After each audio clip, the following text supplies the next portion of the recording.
because we have kits we'll send out to subject matter experts, and we run through the same process, right? There are a lot of hats that you have to wear when you're managing this process. By the way, there's a really good book called The Checklist Manifesto. It's seriously an entire book on how some of the greatest professions in the world. For tip number 2, I would say prioritize audio before you prioritize looking good. And you noticed any cool advancements with AI that can automate that process?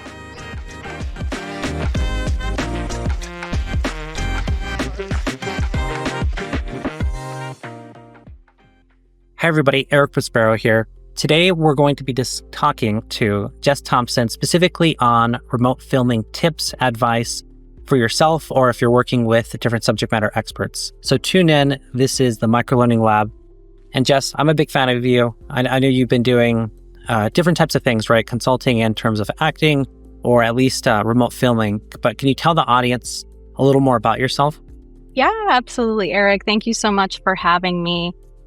So really, I started in video production a little over 10 years ago now. I actually went to school for film and television production and then did some short stints writing as an assistant producer and production assistant for local news and live broadcasts.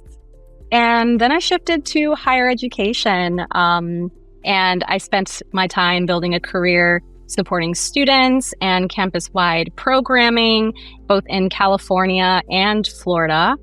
And then I actually returned to video production by chance in the middle of COVID when I joined the Association for Talent Development and spent some time on the content team and worked on a variety of projects, video being among them. And so now I am a creative producer and host. And what that means is that I support folks with video projects, whether they need a friendly face on camera to support any of their promos or social media or internal videos, or they need support with end-to-end video production management.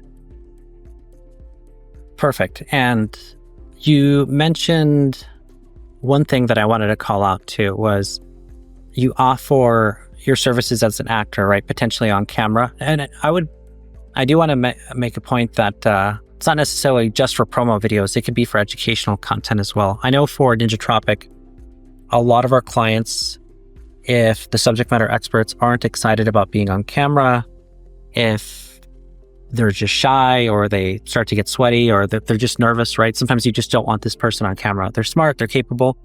There's a process of developing a script and sending it to a remote actor. Is that something that you do?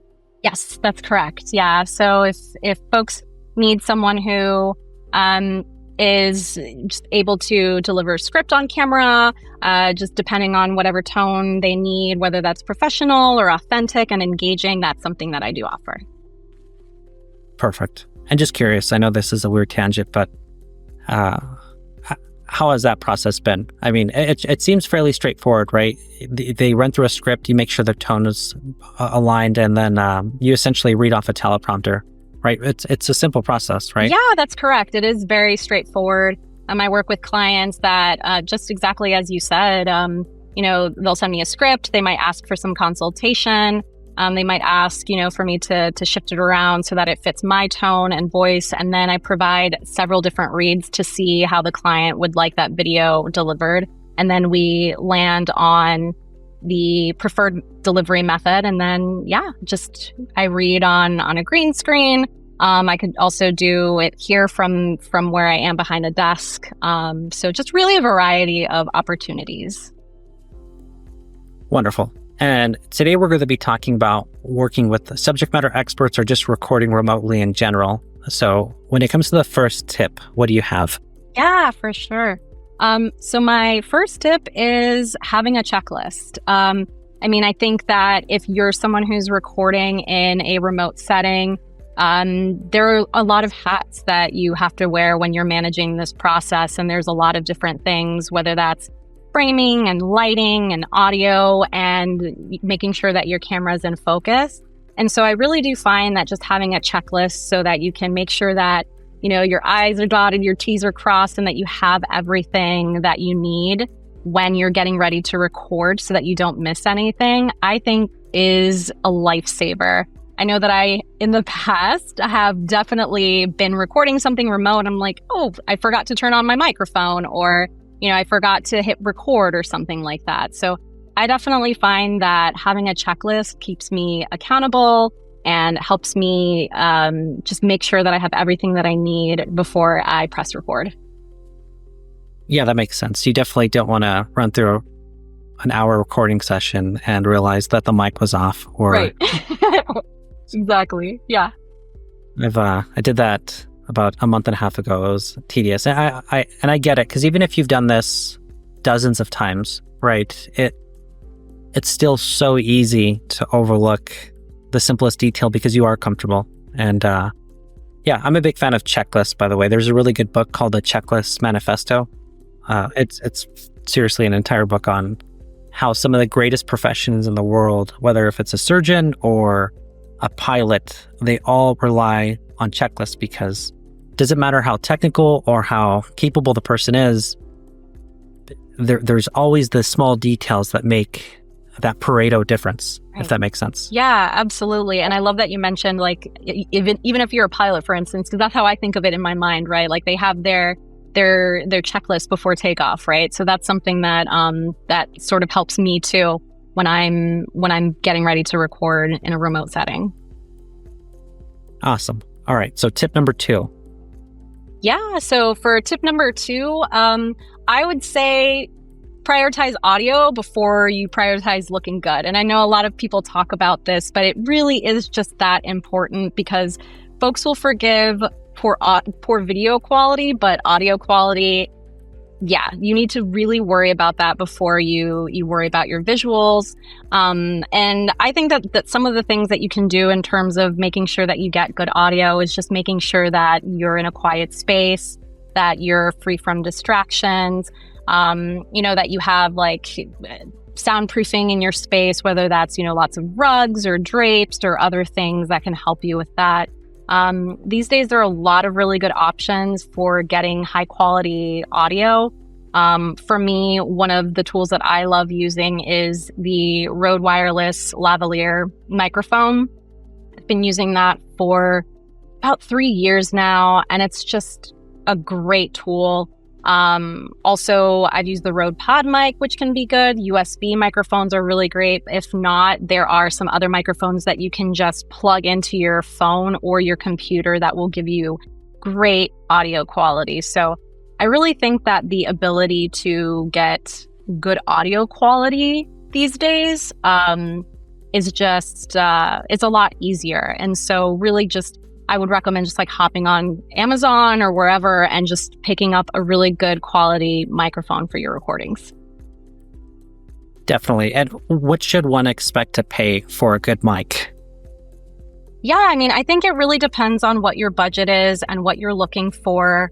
For example, the Rode Wireless lavalier microphone set that I have, it's 2 microphones. Actually, it's 3 microphones. And that would be around $300. But I know that there are microphones. I think it's the Hollyland Lark M1. That's a really popular choice. I've seen a lot of content creators using that. I've seen a lot of video marketers using that. And that's definitely a much more approachable price point. So I think it really depends on your budget and what you're looking for, maybe how often you plan to use it. So that's what I would say. Awesome. No, I appreciate that too, because we have kits we'll send out to subject matter experts, and we run through the same process, right? It's just a small bundle on Amazon, and we don't have to worry about it. They keep them at the end of the day. With that being said, I know for myself, I've made mistakes on audio, and I'm fortunate because I have a good editing team that can help me with that. Have you noticed any cool advancements with AI that can automate that process? I assumed there was, and I kind of assume my team is using them, but what are your thoughts on that? Because are you aware of anything that can solve that issue if you recorded something poorly? Yeah, absolutely. And I think that with AI, it's just making it a lot easier. So I know that Descript is a tool that a lot of folks use to help with content editing. Folks are sometimes tripping up, or they'll say, it's like ums and ahs and pauses and things like that. It makes it a lot easier to edit using a script and really get to the content a lot faster. I know I'm a big Adobe Premiere Pro user, and so when I'm editing my own videos, it makes it a lot faster for me to use that AI tool, generate a transcript, and run through that script and find exactly where I want to cut something out, whether that is a pause or just a piece of content that I'm not happy with. AI has made it a lot faster to narrow that down, and if there are any errors, you can just cut that out. So I think it's been really helpful in making that process a lot faster, for sure. Definitely. I know with the script, we'll use it to fix eye correction.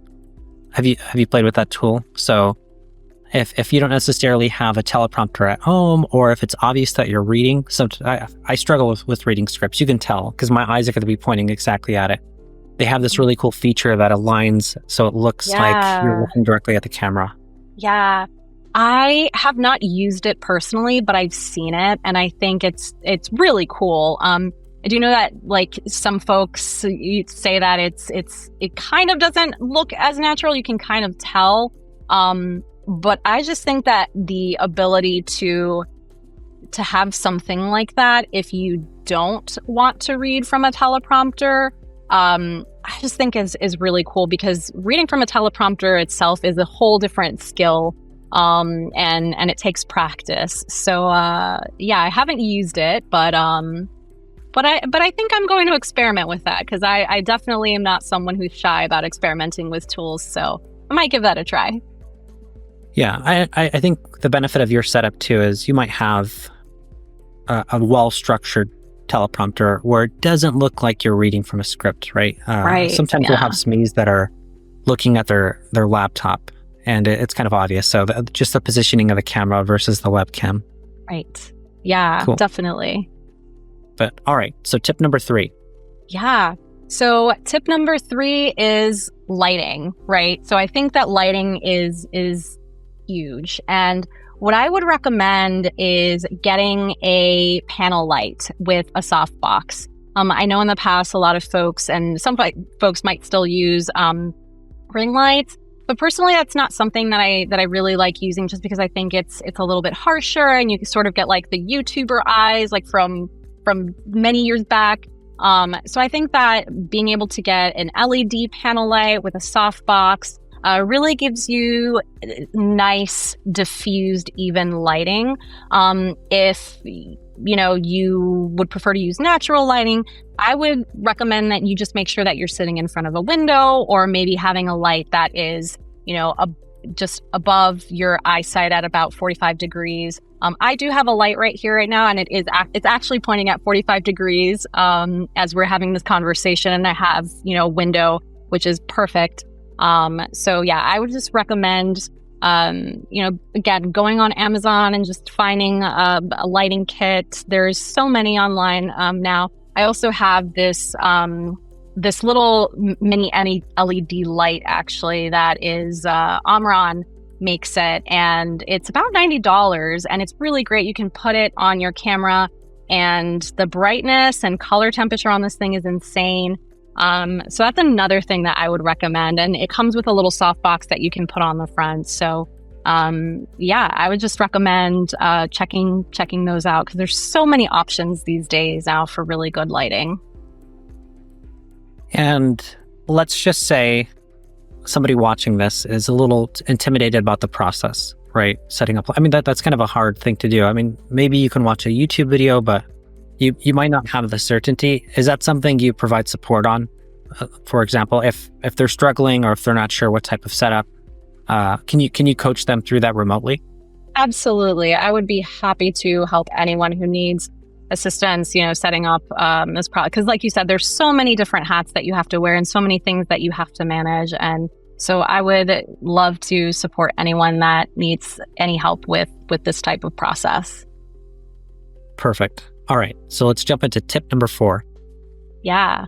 So tip number 4 is to practice and rehearse, right? So if you have a script, if you have notes, I would say focus on making sure that you have a natural delivery, that you feel comfortable on camera, because as we've been talking, it is a process that can be a little nerve-wracking, right? And it's not about perfection. It's more about comfort.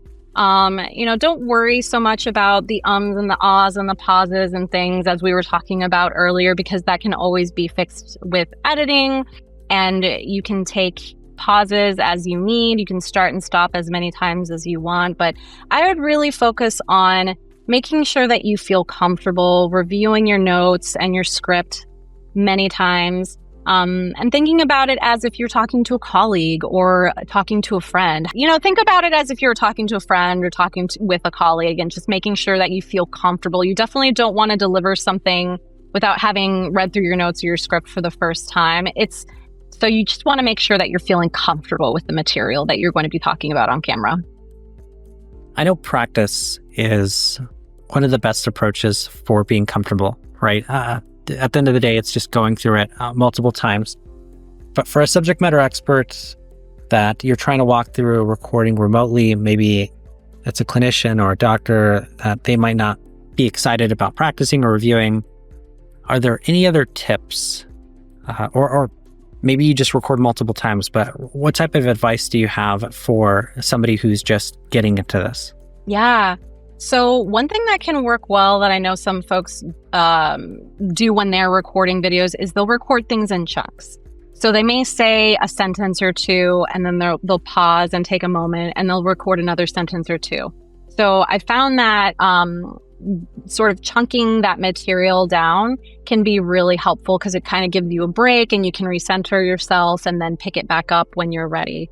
That's something that's a process that I've played with as well in the past. And it makes a difference, that it helps you get through it in a different way than just kind of like going all at it at once. So I would say, maybe a sentence or two, chunking it out, taking your time, and then delivering the rest of the content in that way. Love it. All right. So we're almost done. Let's jump into tip number 5. Yeah. So I would say, make sure that you write down your settings. So if you're someone who's recording with a video camera and you have a light like this and you're setting color temperature or intensity, I would say make sure that you write down your settings if you're going to be recording other content, so that you don't always have to remember, what was the camera at, like what were my camera settings, what was the light set at, what was the brightness or the intensity. Something else that I would also say, something that I learned back in film school, is putting tape on the floor, or like marking where you're setting up your equipment. If you're, someone who doesn't have a dedicated space for recording and you need to move your equipment in and out, really marking that space with this blue painter's tape can help you save a lot of time, so you know exactly where you're going to be putting your items in the room and at what height. So I have a little recording space here at home, but it just saves so much time. That recording space doubles as another guest space. And so it's really just helpful to have that down on the floor, so that I don't have to think about where to position things. I just know, okay, so this is where my light was, this is where my microphone was. And it just saves so much time. Perfect. Now, how important do you think that type of consistency is for a course? I guess it would look a little strange, right? If you had 3 or 4 different videos and there was slightly different shadows or tones. Yeah, no, I definitely think it's very important for consistency, because if you're going to be recording multiple videos and something is not in the same spot as it was before, that could show up. So that's why I think it's really a good idea to have things set up and mark down and know where you're going to put your equipment, so that you have that consistency for your other videos going forward. Love it. All right. So we have the 5 tips, and typically we end this by asking 2 questions. And I want to jump to this before. What's something that you're excited about in the e-learning space, or the training and development industry in general? And then who's somebody you look up to in the space as well, or at least in the context of educational videos or microlearning content? Yeah. So someone that I really look up to in this space is Matthew Pierce. I love Matthew's content on LinkedIn, and I think he just shares so many great nuggets about how to record great videos, but also how to help folks navigate this process. Because, as you and I have been talking, it's a process that requires a lot. And so I just think that what he shares is so helpful for folks. And I just love his videos, and I'm always excited to see what he has to share with people next.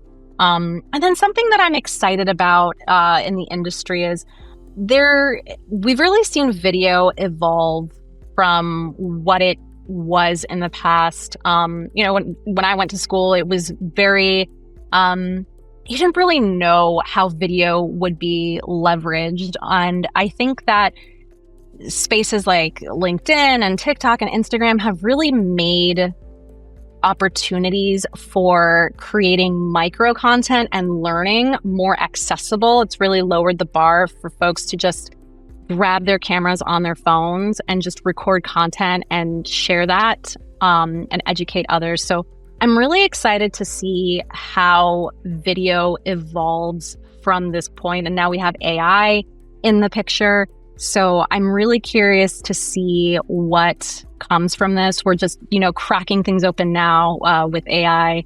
So I'm curious to see how folks continue to leverage video in digital spaces in, several years from now, 5-10 years from now. So that's what I'm excited about. Yeah. Awesome, Jes. Thank you so much for the time. I'm definitely excited about the approach. We're going to include links to your LinkedIn profile. Is there another way for people to reach out to you, or what is the best way? Yeah, so I am very much a LinkedIn user, so folks can feel free to reach out to me on LinkedIn. Folks can also email me. I'm at Jes, Jes, one S, at jesthompson.com. I would love to hear from you. Awesome, Jes. Thank you so much for the time today, and have a great day. Thanks so much for having me, Eric. This was great. Want to learn more about microlearning best practices? We've got you covered. Check out the video cards for more related content. Don't forget to subscribe for weekly tips and explore the description for a curated list of resources to continue your e-learning journey.